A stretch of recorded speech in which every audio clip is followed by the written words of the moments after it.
आज की क्लास में हम देखेंगे उत्तल दर्पण से प्रतिबिंब का बनना। उत्तल दर्पण से प्रतिबिंब की स्थिति क्या क्या होगी यदि हम वस्तु को अलग अलग पॉइंट पर रखें, अलग अलग बिंदु पर रखें। तो हमें पता है कि जो दर्पण होता है, चाहे उत्तल दर्पण की बात करें, अवतल तो हमने देख चुका फर्स्ट लेक्चर में। तो दर्पण क्या होता है? दर्पण एक गोले का भाग होता है। उत्तल दर्पण क्या है?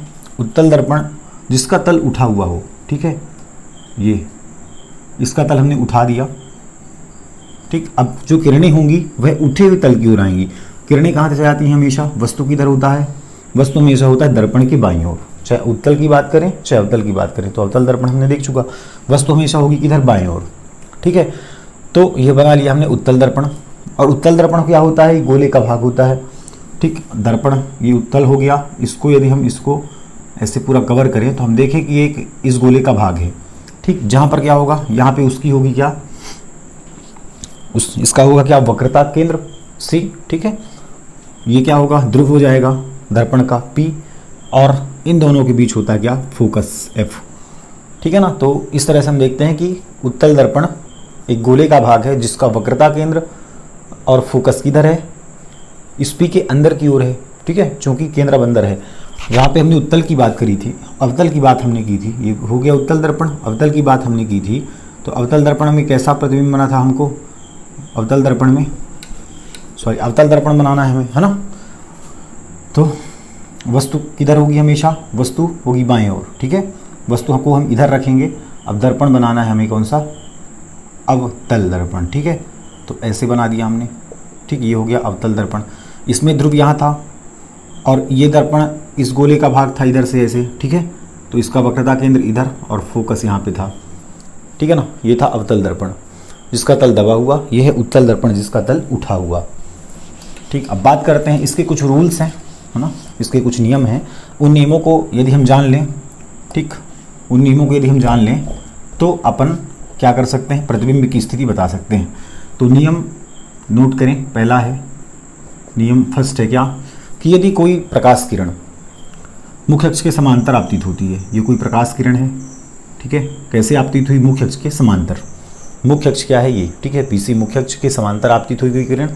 तो हमें पता है कि मुख्य अक्ष के समांतर आपतित होने वाली किरणें क्या होती हैं? क्या होती हैं? इससे टकराएगी ना। अब चूंकि ये कैसा है? ये परावर्तक पृष्ठ है। इस पर पॉलिश किया हमने सिल्वर का कलर चढ़ा के, ठीक है, पॉलिश किया हुआ है। मतलब किरणें क्या होंगी? यहाँ से टकराएंगी और परावर्तित हो जाएंगी। परावर्तक पृष्ठ है ये। तो जो किरणें मुख्य अक्ष के समांतर आपतित होती हैं वह कहाँ से होकर जाती हैं? फोकस से होकर जाती हैं। तो ये तो टकरा करके ऐसे वापस चली जाएगी, उसी माध्यम में परावर्तित हो जाएगी, ठीक है। और ऐसा लगेगा कि जैसे ये जो परावर्तित किरण है वह फोकस से होती हुई आती प्रतीत होती है। हमें प्रतीत होती है कि ये किरण फोकस से आ रही है, ठीक है। इसको हम पीछे मिलाते हैं तो ये किरण जो हमको दिखेगी ऐसा प्रतीत होगा कि जैसे फोकस से होकर जा रही है, मुख्य अक्ष के समांतर आपतित होने वाली किरण। ठीक इसके अपोजिट नियम नंबर सेकेंड, फिर से हम एक दर्पण बना लेते हैं, उत्तल दर्पण, ठीक। अब क्या करें अपन? अब मान लेते हैं कोई किरण आ रही है ऐसे, ठीक। ये जो किरण है, तो ये किरण आ रही है, फोकस है, ये वक्रता केंद्र है। तो मान लेते हैं ये किरण किधर आपतित हो रही है? फोकस की ओर, ऐसा मान लेंगे, ठीक है। कोई किरण आपतित हो रही है, परावर्तक पृष्ठ टकराती है और ऐसा लगता है कि ये किरण किधर जा रही है? फोकस की ओर। तो जब फोकस की ओर जो किरणें जाती हैं वह क्या हो जाती हैं? परावर्तन के बाद मुख्य अक्ष के समांतर हो जाती हैं। तो ये दोनों नियम एक दूसरे के अपोजिट हैं, ठीक है ना। अब किरण चाहे इधर से भी ले लो, ठीक है, चाहे इधर से भी ले लो। ये किरण, सॉरी ऐसे नहीं, ये किरण कैसे आपतित हो रही है? परावर्तक पृष्ठ की ओर। तो कैसा लगेगा? जैसे फोकस से होकर आ रही है। तो परावर्तन के बाद क्या हो जाएगा? मुख्य अक्ष के समांतर।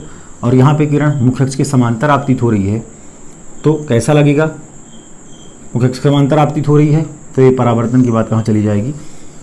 उसी माध्यम में परावर्तक पृष्ठ टकराकर, और ऐसा लगेगा जैसे फोकस से होती आती हुई प्रतीत होगी। ऐसा लगेगा जैसे फोकस से होकर आ रही है, ठीक है। तो नियम नंबर फर्स्ट एंड सेकंड वही है कि कोई किरण जब मुख्य अक्ष के समांतर आपतित होती है तो परावर्तन के बाद ऐसा लगता है कि वह फोकस से होकर परावर्तित हो रही है।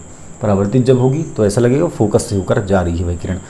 ठीक उसी प्रकार जब कोई किरण ऐसे आती है जैसे वह फोकस पर मिल रही हो, तो वह किरण परावर्तन के बाद मुख्य अक्ष के समांतर हो जाती है। नियम नंबर थर्ड है, ठीक है, कौन सा वाला? वक्रता केंद्र वाला, ठीक है, वक्रता केंद्र वाला। ये हो गया C, ठीक, यहाँ पर F, यहाँ P, तो जब कोई किरण, मान लेते हैं किरण आपतित हो रही है किधर, वक्रता केंद्र की ओर, ठीक है, ऐसा प्रतीत हो रहा है जैसे वक्रता केंद्र की तरफ जाना चाह रही है, ये किरण आपतित हो रही है, परावर्तक पृष्ठ से टकराएगी, और चूंकि ये किरण अब किधर जा रही है, वक्रता केंद्र की ओर, ऐसा लग रहा है, ऐसा प्रतीत होगा कि जैसे ये किरण वक्रता केंद्र की ओर जा रही है। तो वक्रता केंद्र की ओर जो किरण जाती है वह क्या होती है, परावर्तन के बाद उसी मार्ग से वापस लौट जाती है, तो ये किरण उसी मार्ग से वापस लौट जाएगी, ठीक है। तो 3 नियम है इसके, हमें याद रखना है। उत्तल दर्पण के पहला, मुख्य अक्ष के समांतर आपतित होने वाली किरण परावर्तन के बाद फोकस से होकर जाती हुई प्रतीत होती है। दूसरा, कोई किरण यदि फोकस की ओर आती हुई प्रतीत होती है तो वह परावर्तन के बाद मुख्य अक्ष के समांतर हो जाती है। तीसरा, यदि कोई किरण वक्रता केंद्र की ओर आती हुई प्रतीत होती है तो वह किरण परावर्तक पृष्ठ से टकराकर परावर्तन के बाद कैसे हो जाती है, उसी माध्यम में वापस लौट जाती है, यदि वक्रता केंद्र की ओर आ रही है। तो 3 रूल हैं, ठीक है। इसी रूल को हमने देखा था अवतल दर्पण में भी, ठीक। तो चलो इसको मिटा देते हैं अपन, चाहो तो इसको नोट कर लो, ठीक है। अब बात करते हैं प्रतिबिंब की स्थितियों की, ठीक है, कि वस्तु कहाँ होगी अब उत्तल दर्पण में, तो प्रतिबिंब कहाँ बनेगा। तो पहला रूल है कि वस्तु को हम कहाँ रखें। एक उत्तल दर्पण बना लेते हैं, हमने बना लिया एक कॉन्वेक्स मिरर, ठीक। कॉन्वेक्स मिरर में ये P हो गया ध्रुव, अब केंद्र इधर होगा ना, ये इस गोले का भाग है, तो यहाँ हो गया C, यहाँ हो गया F, ठीक है। वस्तु को कहाँ रखें हम, वस्तु को रखें हम इन्फिनिटी, हो गया ये अनंत, तो इन्फिनिटी और P के बीच रखें कहीं, मतलब अनंत और P के बीच वस्तु को रख के देखें। तो वस्तु को जैसे हम अनंत और P के बीच हमने मान लेते हैं कोई वस्तु रख दिया AB, ठीक है। तो किरणें, अब किसी वस्तु का A पॉइंट हो गया, A बिंदु हो गया, अब A बिंदु का प्रतिबिंब हमें बनाना है, तो यहाँ से 2 किरणें गुजारना ज़रूरी है। 2 किरण कम से कम हम जब हम 2 रेस गुजार देते हैं, 2 किरणें हम गुजारते हैं, तो हम उसका प्रतिबिंब प्राप्त कर लेते हैं। तो मान लेते हैं कि एक किरण A से चलती है, कैसे आपतित होती है, मुख्य अक्ष के समांतर आपतित होती है, और मुख्य अक्ष के समांतर आपतित होने वाली किरणें कहाँ से होकर जाती हैं, फोकस से होकर जाती हैं। तो यहाँ तो फोकस से होकर जाएगी नहीं, ठीक है, क्योंकि इधर परावर्तक पृष्ठ है, किरण इधर तो जाएगी नहीं, तो क्या लगेगा, ये ऐसा एज्यूम करेंगे हम, ऐसा हमको प्रतीत होगा कि ये जो किरण मुख्य अक्ष के समांतर आपतित हो रही है, तो ऐसा प्रतीत होगा जैसे ये फोकस से होकर जा रही है, ठीक है। मुख्य अक्ष के समांतर आपतित होने वाली किरण कैसा प्रतीत होगा, जैसे ये फोकस से होकर जा रही है, तो इसको फोकस पर मिला देंगे ऐसे, ठीक है। अब दूसरी किरण कैसे आएगी, एक किरण और गुजारना है हमें, तो दूसरी किरण ऐसे आती है वक्रता केंद्र की ओर, ठीक है, वक्रता केंद्र की ओर आती है ये किरण ऐसे, और ये वक्रता केंद्र पर मिलती है C पर।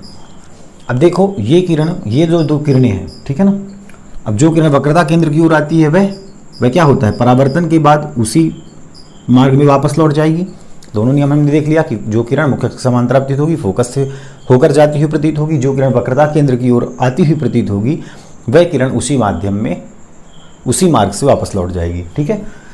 अब ये जो 2 किरणें हैं, अब देखो ये 2 किरणें कभी आपस में मिलेंगी क्या, ये किरण ऐसे जा रही है और ये किरण ऐसे जा रही है ना, तो ये ऐसे, ये किरणें आपस में कभी नहीं मिलेंगी, ठीक है। अब सारी किरणें हैं, ठीक है ना, ऐसे भागेंगी, दोनों किरणें आपस में एक्चुअल में कभी नहीं मिलेंगी, ठीक है, वास्तव में मिल ही नहीं सकती है। तो इसके लिए क्या करते हैं, इन दोनों किरणों को हम पीछे बढ़ाते हैं, और पीछे बढ़ाने पर ये इस पॉइंट पर मीट कर रही हैं, इस पॉइंट पर मिल रही हैं, ठीक है ना। तो इस पॉइंट पर प्रतिबिंब बन जाएगा किसका, A का प्रतिबिंब क्या बना यहाँ पे A', ठीक है, और इसको अपन ऐसे मिला देते हैं, तो नीचे बन गया B'।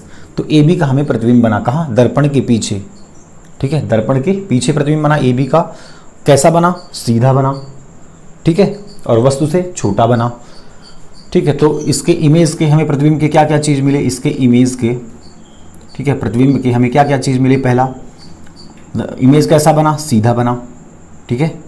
अब जो सीधा इमेज होता है, सीधा प्रतिबिंब होता है, वह हमेशा कैसा होता है, आभासी, ठीक है। तो ये दोनों चीज़ें आपस में साथ साथ चलती हैं, यदि प्रतिबिंब सीधा है तो आभासी बनेगा, यदि प्रतिबिंब उल्टा है तो वास्तविक बनेगा, ठीक है। और 2 चीज़ें, यदि किरण आपस में एक्चुअल में मिलेंगी, वास्तव में मिलेंगी किरणें, तो ही वास्तविक प्रतिबिंब बनेगा। अब यहाँ पे किरणें हम पीछे बढ़ाने पर मिल रही हैं, ठीक है, तो ये आभासी प्रतिबिंब हो जाएगा। तो सीधा बनेगा, आभासी बनेगा, कैसा बन रहा है, छोटा वस्तु से छोटा बिंब या वस्तु लिख सकते हो, ठीक है, वस्तु या बिंब से कैसा, छोटा। ठीक है, तो कुल मिला के हमें जो प्रतिबिंब बन रहा है वह कैसा बन रहा है, सीधा व छोटा।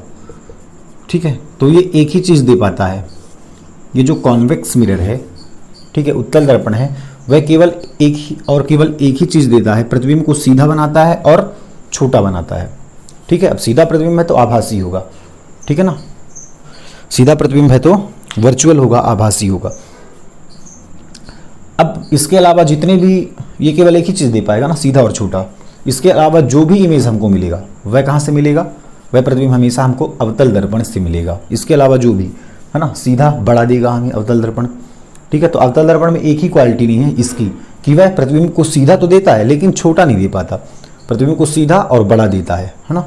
इसके अलावा जो भी कंडीशंस हैं वो सब अवतल दर्पण के होंगे। मतलब अवतल दर्पण हमें कैसा प्रतिबिंब देगा, सीधा देगा, बड़ा देगा, ठीक है, उल्टा देगा, बिंदु के आकार का देगा, उल्टा देगा, वस्तु से छोटा देगा, उल्टा देगा, वस्तु के बराबर प्रतिबिंब देगा, उल्टा देगा, वस्तु से बड़ा प्रतिबिंब देगा। ठीक है, और बाकी कंडीशंस हमको कहाँ देखने को मिलेंगे, अवतल दर्पण में। तो उत्तल दर्पण में केवल एक ही स्थिति, वस्तु का प्रतिबिंब हमेशा छोटा और सीधा।